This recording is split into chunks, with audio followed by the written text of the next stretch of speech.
샬롬, 한 주 동안 주님의 은혜 가운데 평안하셨습니까? 말씀의 자리로 나오신 여러분들을 예수님의 이름으로 사랑하고 축복합니다. 오늘 함께 묵상할 하나님의 말씀은 히브리서 2장 1절로 4절까지의 말씀입니다. 히브리서 2장 1절로 4절까지의 말씀. 그러므로 우리는 들은 것에 더욱 유념함으로 우리가 흘러 떠내려가지 않도록 함이 마땅하니라. 천사들을 통하여 하신 말씀이 경고하게 되어 모든 범죄함과 순종하지 아니함이 공정한 보응을 받았거든. 우리가 이같이 큰 구원을 등한히 여기면 어찌 그 보응을 피하리요. 이 구원은 처음에 주로 말씀하신 바요 들은 자들이 우리에게 확증한 바니 하나님도 표적들과 기사들과 여러 가지 능력과 및 자기 뜻을 따라 성령이 나누어 주신 것으로서 그들과 함께 증언하셨느니라. 아멘. 예수를 바라보자라는 주제로 히브리서 강해를 세 번째 시작하겠습니다. 이 히브리서 주요 메시지는 예수님은 그 어느 것보다 그 어느 누구보다 더 위대하며 우월하다라는 것이었죠. 각 주요 단락마다 천사보다, 모세보다, 아론보다, 대제사장보다, 선지자보다 위대함을 나타나면서 각각의 섹션마다 권고에 대한 내용들이 들어있어요. 오늘은 그 첫 번째 권고를 살펴보면서 표류의 위험에 대해서 나눠보도록 하겠습니다. 드리프트라는 단어를 들으면 무엇이 떠오르나요? 스키나 스노보드를 즐겨 타시는 분이라면 눈으로 덮인 하얀 슬로프를 생각하겠죠? 또 F1 자동차가 급회전하기 위해 미끄러지는 현상을 생각할 수도 있겠고, 조종사라면 비행기에 미치는 바람의 방향에 대해서 생각할 수 있을 것입니다. 그리고 혹시 지난밤에 잠을 못 잤다면 드리프트 오프라는 수거를 생각할 수 있겠죠. 잠을 자는 것도 생각했을 것이에요. 이 드리프트라는 단어는 많은 것을 의미할 수 있습니다. 또 하나의 의미, 뭐가 있을까요? 표류죠. 표를 하다, 표를 시키다 입니다. 여러분 혹시 톰 행크스 주연으로 연기했던 캐스트 어웨이 영화를 보신 적이 있습니까? 세상에서 가장 바쁜 사람처럼 전 세계를 돌아다니며 시간에 얽매여 살아가는 페덱스 직원 척 로랜드입니다. 그는 페덱스 전용 비행기에 올라 출장을 떠났지만 도중에 비행기 사고로 무인도에 표류하게 되죠. 4년 동안 무인도에서 살게 되었습니다. 고립된 섬에서 뗏목을 만들어 탈출하고 망망대해의 바다에서 구조되기까지의 과정을 그려진 영화예요. 이 과정에서 척은 너무 외로워서 윌슨이라는 이름을 배구공에게 지어주고 친구처럼 지내게 됩니다. 뗏목을 타고 바다에 표류하고 있을 때 윌슨이 파도에 휩쓸려 떠내려가게 되었어요. 척은 생각지도 않고 상어가 뒷구고 있는 그 바다에 뛰어들어 윌슨을 구하지만 해류로 인해 다시 윌슨은 떠내려가게 됩니다. 척은 끊임없이 소리를 지르죠. 윌슨, 윌슨, 미안해 윌슨. 그리고 그는 울음을 터뜨립니다. 척에게는 윌슨은 배구공이 아니라 무인도에서 4년을 넘게 함께 지내온 동반자였기 때문에 그럴 거예요. 그런 윌슨이 파도에 휩쓸려 표류하게 된 것이죠. 어디서 어떻게 될 줄 모르는 상황, 그것이 표류입니다. 그러나 배구공 윌슨과 같은 수천 명의 그리스도인들이 지금 있습니다. 그들은 주님을 위한 큰 기쁨, 안식, 평안, 그리고 섬김의 자리에서 서서히 멀어져 표류하고 있어요. 그들은 모두 한때 주님의 충실한 종이었고 신실한 일꾼들이었습니다. 그들이 교회를 떠나 세상에 표류하는 이유들이 여러 이유들이 있겠지만 지난 날들을 생각해 보면 팬데믹 코로나 시절에 교회가 사회에 보여준 아주 옳지 못한 행동과 처지 때문일 것이에요. 교회를 다니고 있다는 것이 창피하고 그리스도인이라고 말하는 것이 부끄럽다는 분들입니다. 그들은 지금 표류하고 있어요.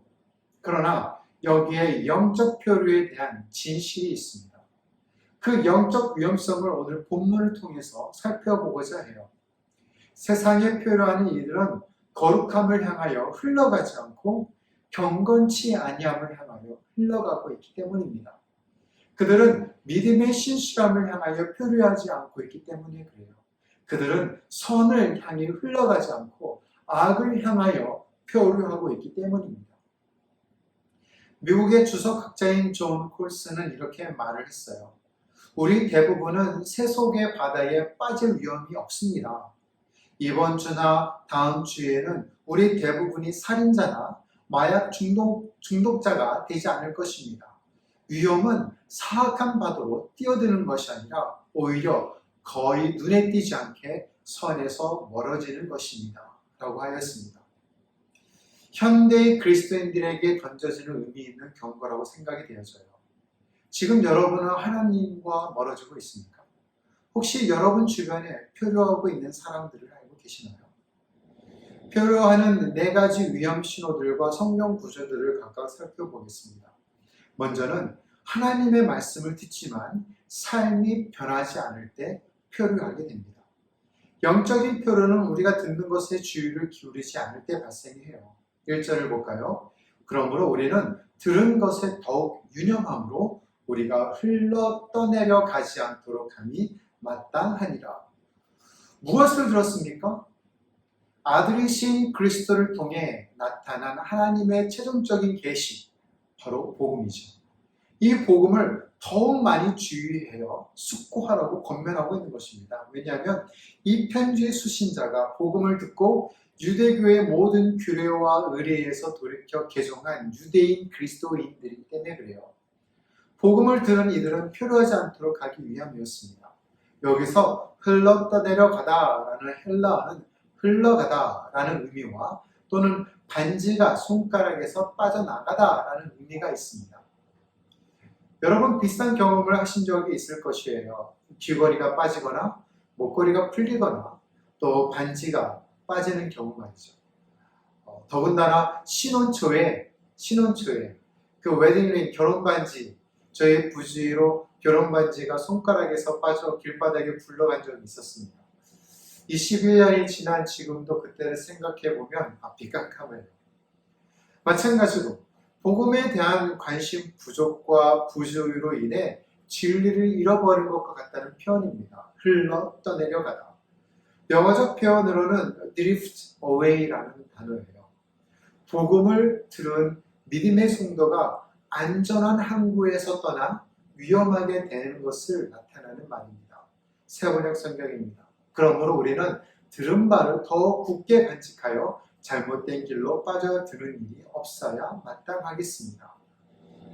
오늘날 여러 온라인 매체를 통해서 하나님의 말씀을 쉽게 접할 수 있게 되었습니다. 대중교통을 이용하면서도, 자가용을 운전하면서도, 심지어 길거리를 걸어가면서도 하나님의 말씀을 들을 수 있게 되었어요. 그러나 풍요 속의 빈곤이라고 은혜의 복음을 너무 많이 들어서 말씀에 대한 놀라움과 경이로움을 잃어가고 있어요. 마치 비행기에 탑승하고 비행기가 런웨이로 가는 동안 승무원은 비상사태에 대한 안전수칙과 기타 기내 활동에 대해서 브리핑을 하죠. 인생 처음으로 비행기를 탔거나 몇 년에 한 번 비행기를 탑승하게 되면 승무원의 브리핑을 주의 깊게 됩니다. 그러나 여러 번 비행기에 탑승하게 되면 더 이상 그들의 브리핑에 주의를 기울이지 않아요. 창문 너머로 보이는 활주로나 여객 터미널을 의시하죠. 야고보 장로는 말씀을 듣는 자가 아니라 말씀을 듣고 행하지 않는 자에 대해 경고하였습니다. 야고보서 1장 22절에서 24절 말씀. 너희는 말씀을 행하는 자가 되고 듣기만 하여 자신을 속이는 자가 되지 말라. 누구든지 말씀을 듣고 행하지 아니하면 그는 거울로 자기의 생긴 얼굴을 보는 사람과 같아서 제 자신을 보고 가서 그 모습이 어떠했는지를 곧 잊어버리거니와. 또한 주님께서도 누가복음을 통해서 경고하신 말씀이 있습니다. 6장 46절 말씀. 너희는 나를 불러 주여 주여 하면서도 어찌하여 내가 말한 것을 행하지 아니하느냐. 무슨 말씀입니까? 하나님의 말씀을 듣고도 행하지 않으면 신앙적으로 영적 표류할 위험이 직면하게 된다는 말씀입니다. 오늘날의 몇몇 그리스도인들은 하나님의 말씀을 잘 들어서 귀는 고급스러워졌어요. 유명한 설교자가 담임으로 있는 교회 출석 교인을 자부합니다. 또한 대형 교회의 교인으로서 자신의 신앙을 생활을 좋게 평가하죠. 그리고 다른 설교자의 설교 내용과 주제들을 평가합니다. 그러나 그들은 하나님의 말씀을 들은 것을 사행으로 적용하지 않아요. 자기 자신을 부인하고 날마다 십자가를 지고 주님을 따르라는 가르침에 아멘하지만 매일의 삶에는 그리스도인의 삶과는 동떨어진 현대인의 모습으로 살아가고 있습니다. 이런 신앙은 표류하고 있는 거예요. 여러분은 지금 표류하고 계십니까? 다른 성도들과 교제하는 것을 무관심할 때 우리는 표류하게 됩니다. 무관심이 무엇인지 아세요? 혹시 무관심이 무엇인지 관심도 없으시죠? 최근 우리나라의 큰 문제는 무엇인지 아십니까? 국방부를 대통령 집무실로 사용하는 것인가요? 대통령 공약이 후퇴한 것들인가요? 전쟁에서 게임 체인저라고 하는 잠수함 발사 탄도미사일 SLBM이 북한에서 실험 발사한 겁니까? 더 큰 문제는 이런 것들에 대한 무지와 무관심이라고 생각합니다. 새 정부에 대한 무관심, 정치와 사회 이슈에 대한 무관심, 잊혀져 가는 것보다 더 심각한 것은 무관심이에요. 선교지에서 아주 가끔 드는 생각입니다. 한국 교회에서 지금도 나를 생각하고 있는가? 라카르타에 교회가 건축 중인데 이것을 알고나 계실까? 선교지에서 가장 외롭다고 느낄 때는 잊혀져 가는 선교사가 아니라 무관심의 대상이 될 때입니다. 마찬가지로 교회 내에서도 서로에 대한 관심을 갖지 않고 교제하지 않는 분들이 계셔요. 대형 교회를 선호하는 이유 중에 하나가 관심의 대상자가 되기 싫어서 출석하시는 분들이 계시잖아요. 주중에는 신앙의 교제를 나누는 어떤 교회 프로그램에 참석하지 않고 오직 주일 예배만 참석하는 것으로 신앙의 만족도를 높게 평가하는 분들, 더 나아가 교회력의 중요한 행사, 부활절이나 성탄절에만 참석하시는 분들, 그러면서 종교란에 기독교라고 기입하시는 분들, 누군가가 저에게 일루일루에 있는 제자들, 교회들을 포함해서 성도들은 몇 분이나 되십니까? 라고 물어보신다면 저의 대답은 우리 온 성도들은 대략 200여 명입니다. 그러나 그 절반을 미국의 FBI도, 이곳 필리핀의 NBI도 찾지 못하고 있습니다. 라고 말해주고 싶습니다. 우픈 사실이죠. 하지만 참석하지 않은 성도들이 어디에 있는지 짐작할 수 있습니다. 그들은 지금 집에 앉아서 TV를 보고 있거나 그들은 친구들을 만나서 놀고 있거나 쇼핑몰에 있거나 야외에 나가서 피크닉을 즐기고 있을 것입니다. 저는 이런 분들을 교회 명부에서 제외하지 않고 싶어요. 왜냐하면 그들을 무관심의 대상으로 만들지 않기 위함입니다. 적어도 그들을 기도 리스트에 올려놓고 기도하며 SNS를 통해 안부 메시지를 보내며 계속 관계를 유지하고 있어요. 무관심만큼 사회를 암울하게 만드는 것이 없기 때문입니다. 교회도 마찬가지 아닐까요? 히브리서 기자도 10장에 이런 문제점을 다루고 있습니다. 10장 25절 말씀. 모이기를 패하는 어떤 사람들의 습관과 같이 하지 말고 오직 권하여 그날이 가까운 볼수록 더욱 그리하자. 여기서 모이기를 합성어로 유대인 그리스도인들이 회당 예배 외에도 다른 특별한 그리스도인 모임을 가졌음을 나타내고 있습니다.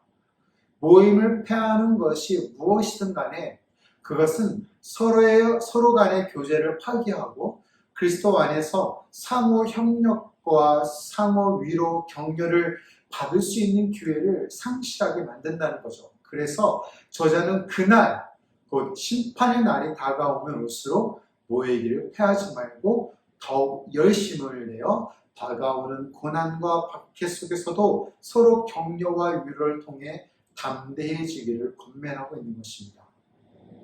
그렇습니다. 신앙은 수직적으로 하나님과의 관계에만 옳게 유지하는 것이 아닙니다. 수평적 관계, 그리스도 안에서 성도와 성도 간의 관계도 옳게 유지하는 것이 필요합니다. 그러기에 교회 내에서의 영적 교제는 아주 중요하죠. 이런 교제를 통해 서로 간에 위로를 주고 받으며 격려하고 서로 사랑하며 서로 기뻐하고 슬퍼할 수 있는 것입니다. 코로나로 인해 정기적인 연합 예배를 드리지 못하고 연합 행사를 갖지 못하지만 그럼에도 불구하고 주 안에서 서로 교제할 수 있는 방법들은 얼마든지 있습니다. 우리 안에, 특별히 교회 안에서 소외되고 무관심을 받고 있는 형제 자매가 없는지 살펴봐야 합니다. 그리고 그들에게 다가가서 그리스도 안에서 사랑으로 교제하며 말씀 안에서 하나가 되어 그리스도의 형상을 닮아가는 공동체를 만들어야 합니다.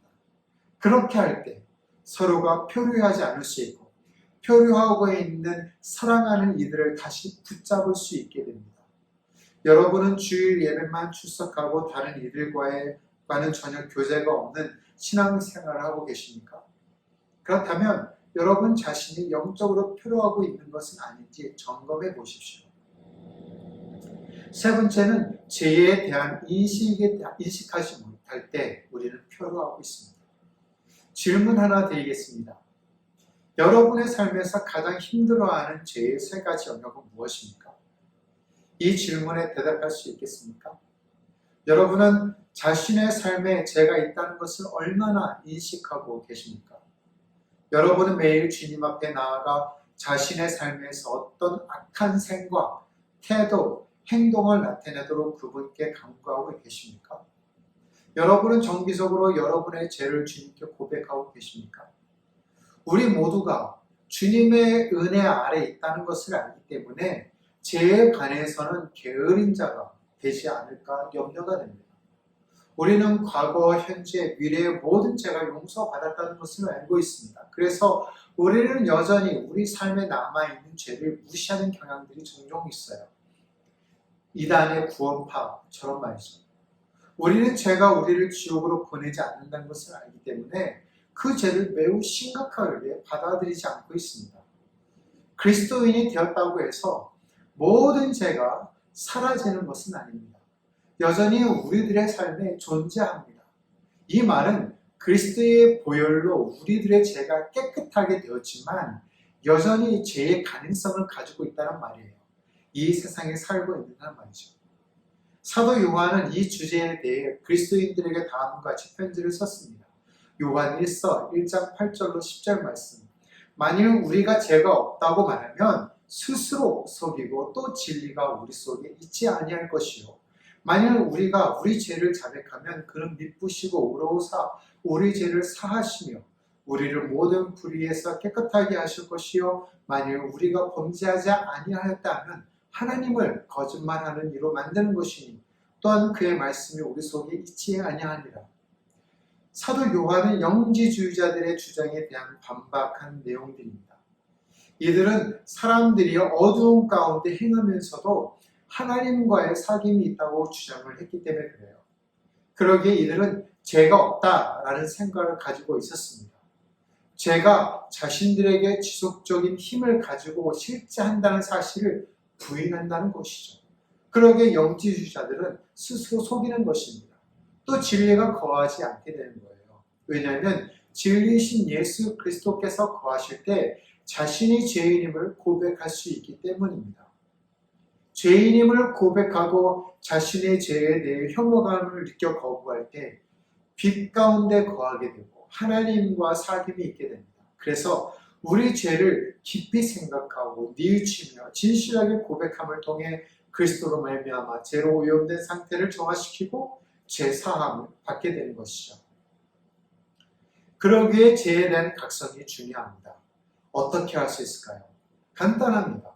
주님과 동행하시면 됩니다. 그러면 보암직스럽고 탐스럽고 먹음직스러운 죄의 유혹에 대해 죄가 죄로 보이게 되는 것이에요. 그리고 성령의 인도하심으로 그 유혹에 대해서 이겨낼 수 있게 됩니다. 아직도 죄에 대한 인식이 없으십니까? 여러분의 삶에서 끊임없이 죄를 인식하지 못하고 계신다면 여러분은 아마도 죄를 깨닫게 하는 성령의 임재로부터 멀어진 것입니다. 그분으로부터 멀어져 떨어져 표류하고 계신 것입니다. 주님으로부터 더 멀리 떨어지기 전에 도움을 구하십시오. 주님의 손을 붙잡으십시오. 그리고 주님의 한없는 품에 안기어 주님의 참된 위로를 받으십시오. 마지막으로 우리가 생각할 것은 좋게 시작하는 것보다 좋게 마무리하는 것이 더 중요하다는 사실을 잊어버리면 표류하게 된다는 것입니다. 몇몇 이들은 예수 그리스도를 영접하고 영적인 신앙의 여정을 잘 시작했습니다. 그러나 어딘가에서 이들은 성화의 과정을 포기해 버려요. 그리고 어디론가 표류하며 떠다니고 있습니다. 신앙은 작심삼일이 될 수가 없어요. 예수 그리스도를 나의 구주로 영접하고 나의 주님으로 내 삶을 다스리도록 작정하는 것을 딱 3일만, 그리고 4일째 다시 세상으로 돌아가고 내 삶의 보좌에 내가 왕으로 앉아있는 것, 절대 이룰 수는 없습니다. 사도 바울은 이렇게 고백하고 있어요. 사도행전 20장 24절 말씀. 내가 달려갈 길과 주 예수께 받은 사명, 곧 하나님의 은혜의 복음을 증언하는 일을 마치려 하면은 나의 생명조차 조금도 귀한 것으로 여기지 아니하노라. 아멘. 바울은 주님을 위해 끝까지 잘 마무리하는 데에 주목하고 있습니다. 지난 베이징 동계올림픽 2022년에서 대한민국 금메달 2개, 은메달 5개, 그리고 동메달 2개로 종합순위 14위에 올랐습니다. 쇼트트랙에서 금메달 2개가 나왔죠. 최민정 선수와 황대현 선수입니다. 최민정 선수는 실수로 넘어지고 황대현 선수는 편법한 점으로 실격을 당하고, 그러나 이들은 각각 1500m에서 1등으로 들어와 제일 높은 시상대에 올라왔습니다. 처음에는 좋지 않아도 끝까지 최선을 다하여 좋은 성적을 내어준 선수들에게 박수를 보냅니다. 우리의 신앙도 마찬가지라고 생각합니다. 믿음의 경주에서 꼬린 지점을 향하여 최선을 다하는 신앙, 뒤를 돌아보지 않고 앞만 바라보며 한 발 한 발 내딛고 달리는 신앙, 믿음의 수고로 끝까지 인내하며 주님의 보좌 앞에 엎드리는 신앙, 이럴 때 우리는 표류하지 않고 주님 앞에 서 있을 것입니다. 신앙도 유종의 미를 이루어 끝까지 잘하여 좋은 결과를 맺기를 바랍니다. 표류하는 신앙이 아니라 표대를 향하여 달려가는 신앙이 되시기를 바랍니다. 그러나 현실은 이렇지 않죠. 우리 중 누구도 이 경주를 끝내지 못했습니다. 하지만 오늘이나 내일 경주를 마치게 된다면 끝까지 잘 마무리할 수 있을까요? 그리고 예수님께서 잘하였도다 착하고 충성된 종아라고 하시는 말씀을 들을 수 있을까요? 말씀을 맺도록 하겠습니다. 그렇다면 이런 영적 표류의 해결책은 무엇입니까? 여러분은 여러분의 삶을 강하고 튼튼하고 안전한 무언가와 연결되어 있어야 합니다. 거대한 태풍이 올 때 선박들은 항구에 단단한 닻을 내리고 선박길이 단단하게 결박되어지는 것을 보죠. 아무리 큰 파도가 덮쳐도, 아무리 거센 비바람이 불어도 이렇게 함으로 선박들은 요동함으로 파손되지 않고 성난 파도에 떠내려가 표류하는 일이 없도록 하기 위함입니다. 저와 여러분은 단단한 닻이 필요합니다. 지금까지 만들어진 가장 무거운 닻은 미 항공모함에서 사용되는 닻이라고 해요. 각 캐리어는 2개가 있고 각각의 무게는 6만 파운드, 킬로그램으로 환산하니까 27,000kg이나 되는 거예요.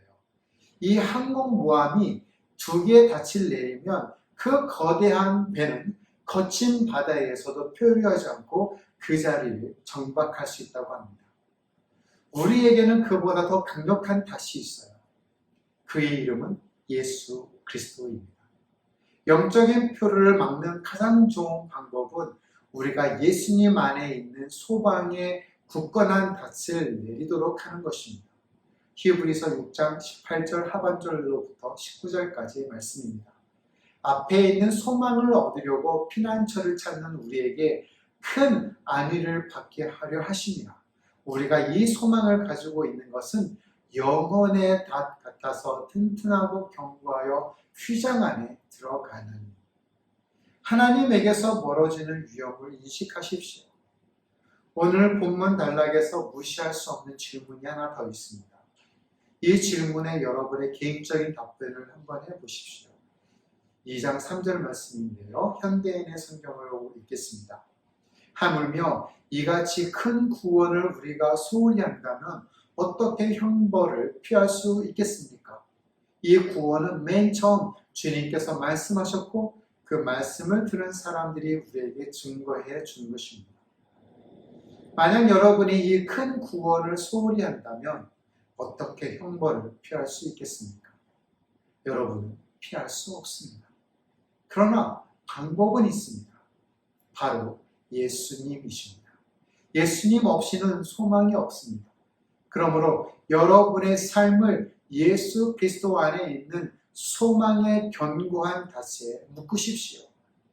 그러면 여러분은 세상으로, 악으로, 유혹으로, 비진리로 떠나려 가지 않을 것입니다. 표류하지 않는 신앙, 오직 주님께 붙잡혀 있는 신앙이 될 것입니다.